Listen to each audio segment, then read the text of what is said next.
میرے اعمال کی اصلاح کرم سے کر دے۔ الحمدللہ رب العالمین والصلاة والسلام علی سید الانبیاء والمرسلین اما بعد فاعوذ باللہ من الشیطان الرجیم بسم اللہ الرحمن الرحیم الصلاة والسلام علیک یا رسول اللہ وعلی آلک واصحابک یا حبیب اللہ الصلاة والسلام علیک یا نبی اللہ وعلی آلک واصحابک یا نور اللہ۔ میٹھے میٹھے اسلامی بھائیوں، درود پاک پڑھنے کے بے شمار فضائل و برکات ہیں۔ مصطفیٰ جان رحمت شمع بزم ہدایت صلی اللہ تعالی علیہ وسلم کا فرمان عالی شان ہے کہ جو کوئی شخص مجھ پر ایک بار درود پاک پڑھتا ہے، اللہ تعالیٰ اس پر 10 رحمتیں نازل فرماتا ہے، اس کے 10 گناہوں کو مٹا دیتا ہے اور اس کے 10 درجات کو بلند فرماتا ہے۔ تو سبحان اللہ، ایک درود پاک پر اتنی برکتیں ہیں، تو جو کثرت سے درود پاک پڑھتے ہیں ان کو کتنی برکتیں نصیب ہوتی ہوں گی۔ تو ہم سب کو مل کر کثرت کے ساتھ درود پاک پڑھنے ہیں۔ آئیے مل کر محبت کے ساتھ بآواز بلند درود پاک پڑھ لیں۔ صلو علی الحبیب صلی اللہ تعالی علی محمد صلی اللہ علیہ وسلم۔ میٹھے میٹھے اسلامی بھائیو، آج جو ہمارا بیان کا موضوع ہے کہ رمضان کا استقبال کیسے کیا جائے، رمضان کی پریپریشن کیسے کی جائے۔ دیکھیں، ہمارے گھر پہ جب کوئی مہمان آتا ہے ہم اس کی تیاری کرتے ہیں، اس کے لیے ہم ایک اچھی یوں سمجھیے کہ پریپریشن کرتے ہیں، اور جیسا مہمان ویسی تیاری۔ جس کے لیے دل میں زیادہ محبت ہوتی ہے اس کے لیے ہم زیادہ تیاری کرتے ہیں۔ تو اب ذرا آپ سوچئے کہ ایسا مہمان جو ہماری مغفرت کروانے آ رہا ہے، ایسا مہمان جو ہمیں بخشوانے آ رہا ہے، تو پھر ہمیں اس کے لیے کتنی کوشش کرنی چاہیے۔ تو آج یہاں پر جو ہم حاضر ہوئے ہیں، اللہ کرے کہ ہم رمضان کا صحیح معنوں میں استقبال کرنے میں کامیاب ہو جائیں۔ رمضان اللہ کا احسان ہے۔ رمضان کی اہمیت کو سمجھنے کے لیے یہی کافی ہے کہ پیارے آقا علیہ الصلوۃ والسلام فرماتے ہیں کہ اگر میری امت کو معلوم ہوتا کہ رمضان کیا ہے تو وہ تمنا کرتے کہ سارا سال ہی رمضان ہو۔ سبحان اللہ۔ مولا علی شیر خدا کرم اللہ تعالی وجہ الکریم کا یہ قول کتنا نرالا ہے۔ آپ فرماتے ہیں اگر اللہ تبارک و تعالیٰ کو اس امت کو عذاب دینا ہوتا تو اس امت کو رمضان اور سورہ اخلاص عطا نہ فرماتا۔ اس کا مطلب کیا ہوا کہ یہ بخشوانے، عذاب سے بچانے کے لیے آ رہا ہے، رحمتیں برسانے کے لیے آ رہا ہے۔ کاروباری لوگ بھی مجھے سن رہے ہوں گے، جس علاقے میں جس اسٹور پر کوئی ڈسکاؤنٹ ہوتا ہے، کوئی اسکیم ہوتی ہے، فائدہ ہوتا ہے، ہم ادھر پہنچ جاتے ہیں۔ رمضان ایک ایسی اسکیم ہے، رمضان ایک ایسا بینیفٹ دیتا ہے کہ احادیث میں یہ مضمون ہے کہ فرض کا ثواب 70 گنا کر دیا جاتا ہے، نفل کا ثواب فرض کے برابر کر دیا جاتا ہے، شیطان کو بند کر دیا جاتا ہے، جہنم کو تالے لگا دی جاتے ہیں، جنت کے در کھول دیے جاتے ہیں۔ روزہ دار کے منہ سے جو اسمیل آتی ہے، جو بو آتی ہے، بعض اوقات ہم کہتے ہیں یار پیسٹ نہیں کر سکے پورا دن، منہ سے اسمیل آ رہی ہے، سنیے یہ اسمیل جو ہے یہ اللہ کے نزدیک مشک کی خوشبو سے بھی زیادہ بہتر ہے۔ اللہ اللہ، ذرا آپ غور تو کیجئے، ہر سجدے پر 1500 نیکیاں دی جاتی ہیں، ہر سجدے پر سرخ یاقوت کا جنت میں ایک محل بنا دیا جاتا ہے۔ اتنی نیکیاں، پھر وہ کتنا بد نصیب ہے جو رمضان میں بھی عبادت نہ کرے، رمضان میں بھی اللہ کو راضی کرنے میں کامیاب نہ ہو۔ روزانہ افطار کے وقت 10 لاکھ گناہگار بخش دیے جائیں، اور جناب ہر جمعے کو جب رمضان میں جمعہ آئے تو ہر لمحے 10 لاکھ گناہگار بخشے جائیں، تو کروڑوں اربوں لوگوں کی بخشش گویا رمضان میں ہونی ہے۔ تو پھر ہمیں اس کی کیسی تیاری کرنی چاہیے، کتنا ثواب کمانے کے بارے میں سوچنا چاہیے۔ لیکن یہاں ایک اور بڑی امپورٹنٹ بات ہے، ایک تو رمضان میں نیکیاں کرنی ہے، دوسرا بڑا کام یہ کرنا ہے کہ ہمیں رمضان میں گناہوں سے بچنا ہے، کیونکہ عادتیں تو ساتھ ہی لگی ہوئی ہیں نا۔ شیطان بند ہے لیکن ہماری اپنی عادتیں، جس کی روز حرام دیکھنے کی عادت ہے، حرام سننے کی عادت ہے، حرام بولنے کی عادت ہے۔ ایسا تو نہیں ہوگا نا چاند آتے ہی سارے سوئچ آف ہو جائیں گے، وہ عادتیں ساتھ ہی چل رہی ہوتی ہیں۔ غور کیجئے کہ رمضان میں جو گناہ کرتا ہے نا، اس کا عذاب بھی بڑھ جاتا ہے، اس کی پنشمنٹ بھی بڑھ جاتی ہے۔ یہ ایسے ہی ہے کہ کوئی مسجد کے اندر آ کے گناہ کرے، تو آپ کہیں گے نا یار خدا کا خوف کرو، مسجد میں ایسا کام کر رہے ہو۔ کوئی مکہ شریف حرم میں اندر جا کر گناہ کرے تو کتنا شدید ہو جائے گا وہ۔ تو رمضان جب اتنا مقدس مہینہ ہے، اس میں گناہ کرنا، اس کی پنشمنٹ بھی زیادہ ہے۔ ایک بار مولا علی شیر خدا کرم اللہ تعالی وجہ الکریم نے ایک قبر والے کا حال دیکھا، اور دیکھا اس قبر والے پر عذاب ہو رہا ہے، اور وہ چلانے لگا، عرض کرنے لگا اے علی میری مدد فرمائیے، اللہ کی بارگاہ میں سفارش کیجئے۔ مولا علی شیر خدا نے ہاتھ اٹھائے کہ اے مولا اسے بخش دے۔ ارشاد ہوا اے علی اس کی سفارش نہ کریں۔ عرض کی مولا وجہ کیا ہے؟ ارشاد فرمائے رمضان کے روزے تو رکھتا تھا مگر رات گناہوں سے باز نہیں آتا تھا۔ روزے رکھ کر گناہ کرنے والے کو اتنا عذاب، تو جو روزے ہی نہ رکھے ایسے بھی لوگ ہیں جو رمضان میں روزے نہیں رکھتے. پلیز اس کو ایزی نہ لیں. ہمیں نہیں معلوم، پتہ نہیں اگلا رمضان پھر نصیب ہوگا کہ نہیں. پچھلے رمضان میں کتنے لوگ تھے جو ہمارے ساتھ تھے، اس رمضان میں نہیں ہے. اور اللہ پہلے تو ہم یہ دعا کرتے ہیں اللہ ہمیں یہ رمضان بھی عطا کر دے. زندگی کا کیا بھروسہ، دنیا کی جو کیفیت آپ کے سامنے ہے کبھی بھی جا سکتے ہیں. تو پھر اس رمضان کو تو سمجھ لیں بس ایک موقع بنا دیں، لائف چینجنگ ایکسپیرینس بنا دیں کہ بس اس میں عبادت کرنی ہے، اس میں خوب سجدے کرنے ہیں، اس میں روزے رکھنے ہیں، اس میں تراویح پڑھنی ہے، اس میں گناہ نہیں کرنے ہیں. اور آئیے میں آپ کو بتاتا ہوں کہ نبی پاک صلی اللہ تعالیٰ علیہ وسلم رمضان کیسے گزارتے تھے. ایک مسلمان کے لیے اس سے بہترین رول ماڈل کیا ہوگا کہ رمضان میرے آقا کیسے گزارتے. تو مختلف احادیث کا جو سمری ہے وہ یہ ہے کہ نبی پاک علیہ الصلوۃ والسلام عبادت میں کمر بستہ ہو جاتے، بستر پر کم تشریف لاتے. بی بی عائشہ فرماتی ہیں کہ نبی پاک کے چہرے کا رنگ بدل جاتا تھا، متغیر ہو جاتا. کیوں؟ کہ نبی پاک پر خوف خدا طاری ہوتا. آپ گر گڑاتے، آپ رات بھر التجائیں کرتے. میرے آقا رو رو کر دعاؤں میں رمضان گزارے، چہرے کا رنگ بدل جائے. اور یہاں کچھ لوگ تو وہ ہیں کہ جن کا وزن ہی بڑھ جاتا ہے رمضان میں. اتنا کھانا کھانا ہے، سحری میں زیادہ کھانا ہے کہ سارا دن بھوکا رہنا ہے، افطار میں اس لیے زیادہ کھانا ہے کہ پورا دن بھوکا رہے تھے، پھر رات کو 2-3 بار مزید کھانا ہے کیونکہ کل روزہ رکھنا ہے. تو رمضان فوڈ فیسٹیول نہیں ہے، رمضان عبادت کے لیے آیا ہے. لوگ تیاری کر رہے ہوں گے بھی رمضان کی، وہ کیا کر رہے ہوں گے کہ افطار میں کیا پکانا ہے، سحری میں کیا پکانا ہے، کون سا آئٹم شارٹ ہے. نہیں میرے بیچ اسلامی بات، یہ جو بھوک کا احساس ہے نا روزے میں، اس کی حکمت علماء نے بیان کی ہے کہ بھوک غربت کا احساس دلاتی ہے، فقیری کا احساس دلاتی ہے، بندے کا غرور تکبر بیٹھ جاتا ہے. کتنے نقاہت میں آ جاتے ہیں ہم، ہمت ہی نہیں ہوتی کوئی کام کرنے کی. تو یہ احساس دلاتی ہے کہ تیری اوقات کیا ہے، غریب کیسے زندگی گزارتا ہے، فقیر کیسے زندگی گزارتا ہے. لیکن کچھ لوگ وہ ہیں جن کو بھوک ہی نہیں لگتی کیونکہ وہ اتنا کھا لیتے ہیں یا پھر سوتے ہی رہتے ہیں. روزے کی حکمت یہ نہیں ہے. نبی پاک آنسو بہاتے تھے، آقا کا چہرے کا رنگ بدل جاتا. اور پھر بتایا کہ رمضان میں جب جبریل امین نبی پاک علیہ الصلوۃ والسلام کے پاس آتے تو آقا علیہ الصلوۃ والسلام ان کے ساتھ قرآن پاک کا دور فرماتے. اور پھر ایک اور نبی پاک کا خوبصورت انداز کہ پیارے آقا ویسے تو سب سے بڑھ کر سخی ہیں، مگر جب رمضان آتا تو نبی پاک کا دریائے سخاوت ایسے بہتا تھا جیسے تیز آندھی، بلکہ اس سے بھی زیادہ. اللہ اللہ. یہ 3-4 چیزیں آپ نے اور میں نے پکڑ لینی ہیں. آقا علیہ الصلوۃ والسلام کے پیچھے پیچھے جانا ہے نا جنت میں، ہم نے بھی یہ کام کرنا ہے. یہ راتیں مانگنے کی راتیں ہیں، التجا کرنے کی راتیں ہیں، سجدے کرنے کی راتیں ہیں. ہمیں تہجد بھی پڑھنی ہے، ہمیں انشاءاللہ نوافل بھی پڑھنے ہیں. اور کم از کم قرآن ایک بار تو پورا انڈرسٹینڈ تو کریں نا. تلاوت، ترجمہ، تفسیر کب کریں گے؟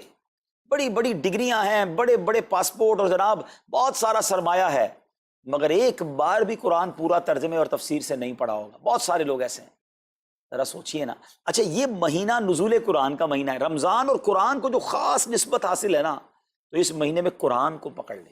ہائے ہائے، اللہ کرے رمضان قرآن کے ساتھ گزرے، ہماری صبح قرآن کے ساتھ ہو، ہماری شام قرآن کے ساتھ ہو، ہم قرآن سمجھنے والے بن جائیں. اچھا میں ایک اور بات بتاؤں آپ کو، مہینہ کتنا پیارا. صرف اس مہینے میں قرآن نازل نہیں ہوا، باقی بھی جو 3 آسمانی کتابیں ہیں نا، زبور، انجیل، توریت، یہ بھی رمضان میں ہی نازل ہوئی ہیں. اللہ کریم نے ان تمام مبارک کتابوں کو نازل کرنے کے لیے رمضان کا مہینہ منتخب فرمایا.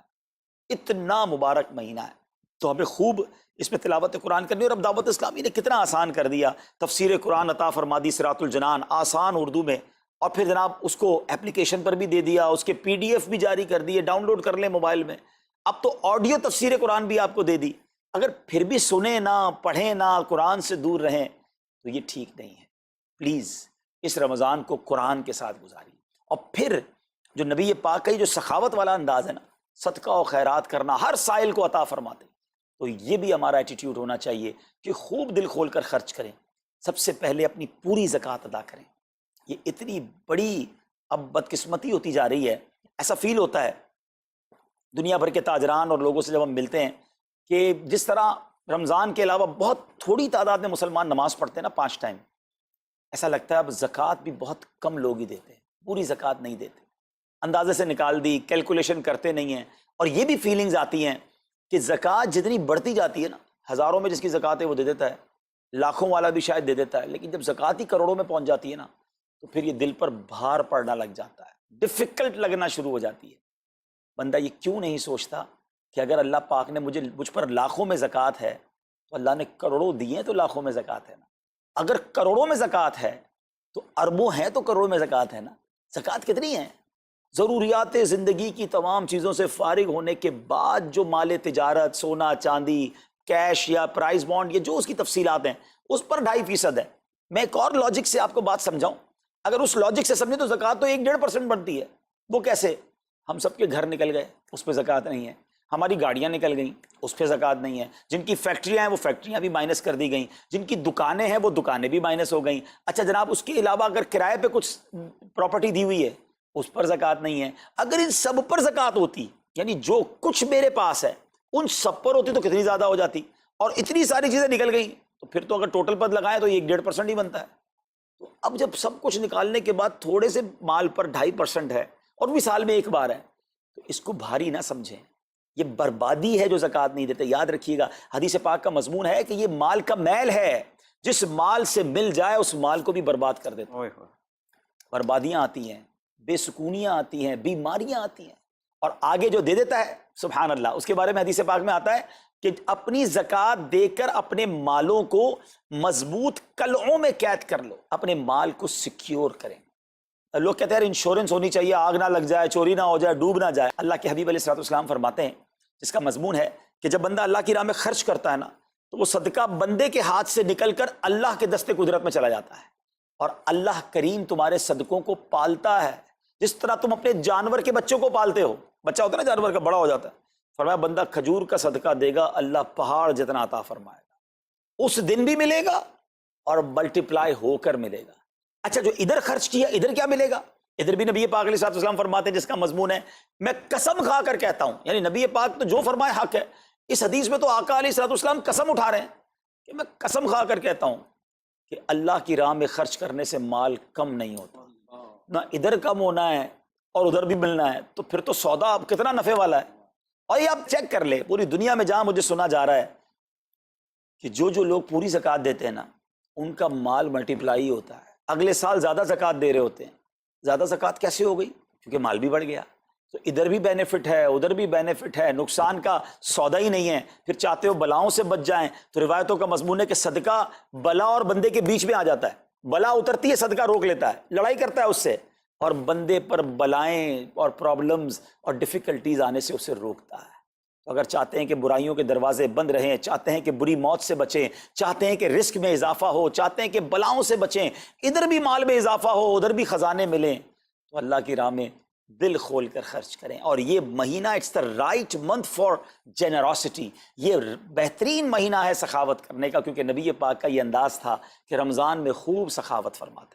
تو غریبوں کی مدد کریں، ایسی مدد کریں کہ چہروں پہ مسکراہٹیں آ جائیں، لوگوں کے دسترخوان اچھے ہو جائیں، ان کے گھروں میں بھی کچھ اچھے کھانے پہنچ جائیں. اور اس میں سب سے بہترین طریقہ یہ ہے کہ اپنے غریب رشتہ داروں کو آپ مدد کریں. اگر وہ مستحق ہے نا زکوٰۃ کے، تو حق ہے کہ سب سے پہلے اپنے غریب رشتہ داروں کو دیں. پھر زکوٰۃ بچ جائے تو عاشقان رسول کی عظیم الشان بڑی تحریک دعوت اسلامی آپ کے سامنے ہے، جو دین متین کی خدمت کر رہی ہے. جامعۃ المدینہ ہیں، مدرسے ہیں، بچے اور بچیاں عالم بن رہے ہیں، عالمہ بن رہے ہیں، حافظ بن رہے ہیں، ناظرہ قرآن، اور ان سے کوئی فیس بھی نہیں لی جا رہی. ہزاروں بچے فری آف کاسٹ ہمارے پاس ایکوموڈیشن رکھے ہوئے ہیں، جن کو کھانا پینا رہنا دعوت اسلامی نے دینا ہے. آپ ذرا سوچئے یہ امت کی کتنی بڑی خدمت ہے کہ علماء دینا، حافظ قرآن، مسجدوں کے امام یہاں سے پروڈیوس ہوتے ہیں. اور پھر آگے چلیں تو دعوت اسلامی نے اسلامک میڈیم اسکول بنائے دارالمدینہ. پھر سال کی 600 کے قریب مسجد دعوت اسلامی بناتی ہے. میڈیا کے ذریعے جو بے حیائی پھیلائی جا رہی تھی، تو مدنی چینل اردو، پھر مدنی چینل انگلش، پھر مدنی چینل بنگلہ. اب بچے مذہبی پروگرام اتنا غور سے نہیں دیکھتے تھے، وہ اپنے بچوں کے آئٹمز دیکھنا چاہتے تھے. تو گناہوں بھرے کارٹونز اور پروگرام سے اور پوئمز سے چھڑانے کے لیے Islamic poems, Islamic cartoons, Islamic بچوں کے پروگرام، تاکہ بچے بھی جو ہے وہ الحمدللہ بچے رہیں. اور اب اس کی کیا زبردست پاپولیرٹی ہے کہ آپ کڈز مدنی چینل کے یوٹیوب چینل پہ جائیں، ہمارا ایک ایک کلپ 10 ملین 12 ملینز میں دیکھا جا رہا ہے. تو کون دیکھ رہا ہے؟ وہ بچے جو گناہوں بھرے کارٹونز دیکھتے تھے، اب الحمدللہ اللہ رسول کی باتیں وہاں سن رہے ہیں. پھر آگے چلیں تو دعوت اسلامی جناب یہ دینی کاموں کے ساتھ ساتھ جو ویلفیئر کے کام کر رہی ہے، غریب مسلمانوں کی امداد کا کام، زلزلے اور سیلاب زدگان کی ریسکیو کرنے کا کام، گونگے بہرے نابینا اور معذور افراد کی ریہیبلیٹیشن کا کام، تھیلیسیمیا کے مریضوں کو خون دینے کا کام، 26 لاکھ مسلمانوں کو دنیا بھر میں راشن، کھانا پانی صرف اس ایک سال میں دعوت اسلامی نے پہنچایا. تو یہ کمال کی آرگنائزیشن ہے. دیکھیں آپ دنیا کی بہت ساری NGOs کو جانتے ہوں گے، کوئی مدرسے چلاتا ہے تو مدرسے ہی چلاتا ہے، کوئی مسجد بناتا ہے تو مسجد ہی بناتا ہے، کوئی کھانا کھلاتا ہے تو کھانا ہی کھلاتا ہے، کوئی جناب غریبوں کی مدد تو وہی کام، کوئی ہاسپٹل تو ہاسپٹل۔ دعوت اسلامی ان ون امبریلا اتنے ساری ڈائیورسٹی کے ساتھ جو دین کی خدمت کر رہی ہے، دنیا میں اس کی مثال نہیں ملتی ہے۔ لاکھوں لوگوں کو دین بھی سکھایا جا رہا ہے، غیر مسلموں کو مسلمان بھی بنایا جا رہا ہے، بے عملوں کو با عمل بنایا جا رہا ہے، بے پردہ خواتین کو با پردہ بنایا جا رہا ہے، بے نمازیوں کو نمازی بنایا جا رہا ہے، ماں باپ کے نافرمان فرما بردار ہو رہے ہیں، شراب اور نشے کے عادی چھوڑ کر نمازی بن رہے ہیں، تو جہاں مریض ہیں ان کو خون بھی دیا جا رہا ہے، گھر میں بیٹھ کر میڈیا کے ذریعے اور سوشل میڈیا کے ذریعے لوگوں تک دین پہنچایا جا رہا ہے۔ تو یہ کمال کی ڈائیورسٹی ہے۔ تو میں تو سچ بتاؤں، یہ جملہ کہا کرتا ہوں کہ میرے اور آپ کے پیسوں کا نصیب ہے کہ وہ دعوت اسلامی میں لگ جائے۔ تو یہ آپ آگے بڑھیے اور دین کے اس کام میں مزید حصہ ملائیے۔ خاص طور پہ فار ایسٹ میں آپ دیکھ لیں، کوریا میں، ہانگ کانگ میں، اور جناب یہ سری لنکا میں، تھائی لینڈ میں، ملیشیا میں، کتنے جاپان میں، کتنے ملکوں میں دعوت اسلامی کام کر رہی ہے اپنی اپنی بساط کے مطابق۔ اور لیکن ابھی مزید ادارے بنانے، ہمیں ان ملکوں میں بھی بنانے، ان ملکوں میں بھی آگے بڑھنا ہے۔ تو اگر آپ بھی چاہتے ہیں کہ میرے آقا کے عشق کا پیغام، سنت رسول کا پیغام، مسلک اعلیٰ حضرت کا پیغام، نبی پاک کے دین کا پیغام پوری دنیا میں پھیلے، تو وی ہیو ٹو سپورٹ دعوت اسلامی، نہ صرف فائنینشلی، پریکٹیکلی بھی۔ ہمیں آپ بھی چاہیے، خود حصہ ملائیں نا۔ سیدنا عثمان غنی رضی اللہ تعالیٰ عنہ نے صرف مال نہیں دیا تھا، آپ پریکٹیکلی بھی نبی پاک کے ساتھ شریک ہوتے تھے نا۔ تو آپ اپنے عطیات بھی دیں، اور دنیا کے جن ملکوں میں آپ مجھے سن رہے ہیں وہ دعوت اسلامی والوں کے دستوں بازو بنے۔ کمزوری کہاں نہیں ہوتی، ہاں ہمارے گھر میں کمزوری ہوتی ہے، ہم سب مل کر کام کریں گے تو کمزوریاں بھی دور ہوں گی اور ترقی آ جائے گی، اور ہمیں اس کا ثواب بھی ملے گا۔ تو آج میں دنیا بھر میں جہاں مجھے دیکھ رہے ہیں، پلیز اچھی نیتیں کریں۔ اچھا ایک بات اور سن لیں، ہم بعض اوقات کیا سوچتے ہیں کہ ہمارے ملک کا خرچہ مثال کے طور پہ $20,000 ہے، وہ ہم لوگوں نے کر لیا، اب اور چندے کی کیا ضرورت ہے؟ دعوت اسلامی کسی ایک ملک کی نہیں ہے، انٹرنیشنل دعوت اسلامی کے لیے سوچیں۔ دنیا میں جہاں بھی دین کا کام ہو رہا ہے وہ میرا ہے، یہ میں اپنے ملک اور اپنی سٹی کے بارے میں سوچوں گا تو شاید میں بڑا کام نہ کر سکوں۔ آپ کو تو موقع مل رہا ہے انٹرنیشنلی مدنی کاموں میں اپنا حصہ ملائیں، تو دعوت اسلامی کو دل کھول کر سپورٹ کریں۔ ہم انشاءاللہ جتنے عطیات بڑھیں گے انشاءاللہ مزید مدنی کام بڑھانے کا ارادہ رکھتے ہیں۔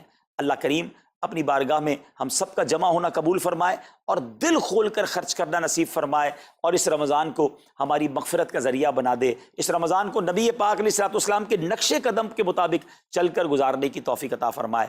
صلو علی الحبیب صلی اللہ تعالی علی محمد صلی اللہ علیہ وسلم۔ میرے اعمال کی